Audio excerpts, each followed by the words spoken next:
Сәлем достар, каналға қош келдіңіздер.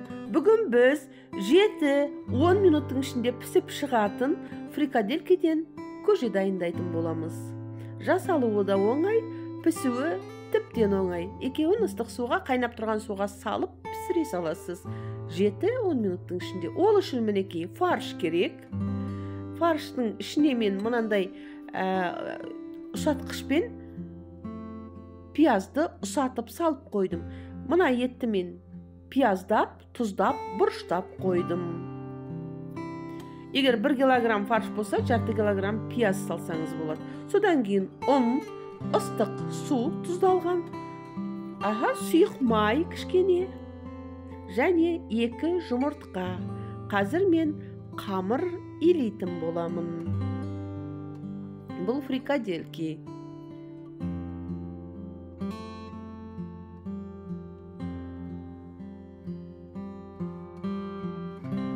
Мінекей суыма, ыстық су болса тіпті жақсы, ыстық қайнап тұрған суыма мен тұзды салдым, кішкене шемішкенің майын құйдым, 2 жұмыртқа, осымен қамыр илеймін қазір. Фаршым дайын тұр. Жаңа айтып өттім ғой, тұз, бұрыш, пияз керек деп. Оны араластырып дайындап қойдым. Мінекей мынадан қазір қамыр илейміз. Мінекей қамырымыз дайын болды. Негізінде қамырдың қатты болғаны дұрыс. Өйткені біз бұны сорпаға салып пісіреміз. Сондықтан да қамырдың қатты болғаны дұрыс. Енді тындыруға бір 10 минутқа қойып қоямыз. Айтпақшы қыздар, каналға жазылып, кішкентай ғана қоңыраушаны баса кетіңіздер. Мінекей менің фаршым дайын деп айттым. Енді ыдысқа осылай ұнды сеуіп, мен неге 2 ыдысқа сеуіп жатырмын? Өйткені 2 қолыммен қазір дөңгелетемін. Тез болу үшін фаршты 2 қолыммен дөңгелетіп фрикадельки жасаймын. Кішкене көптеу болып кетті. Мінекей кішкене аз қылып істедім фаршты. Міне осылай қазір дөңгелетіп, шамамен осындай болып шығады. Қыздар, бұл кез келген хозяйкаға лайфхак. Осылай қылып, өте көп қылып істеп қойсаңыздар, морозильникке салып қатырып алғаннан кейін целлофанға, мешочекқа салып қоясыздар.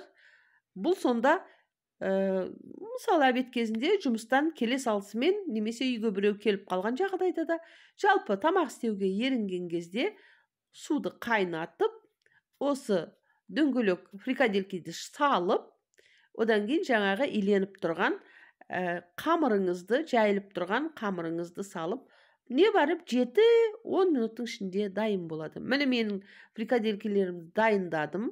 Қыздар, дайын тұр. Енді қамырымды жаятын боламын.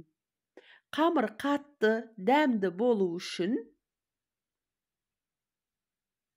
тындырып барып, бір 10 минут тындырғаннан кейін қайтадан осылай илеп жіберсеңіздер болады.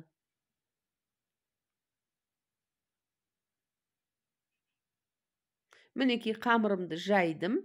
Енді кесемін. Енді әркім өзі қалай ыңғайлы солай кеседі. Мен осылай 4 бұрышты қылып кескенді жақсы көремін. Кейбіреулер кеспе сияқты кессе де болады. Енді әркімнің өзі еркі. Тіпті кеспей-ақ кептірсе де болады осының үстінде. Просто кеспей кепсе, өзі-ақ сынып тұрады ғой. Содан кейін целлофанға салып, холодильникке салып тастайсыз. Мінекей осындай 4 бұрышты қылып кестім. Бұны кептіріп қоямын.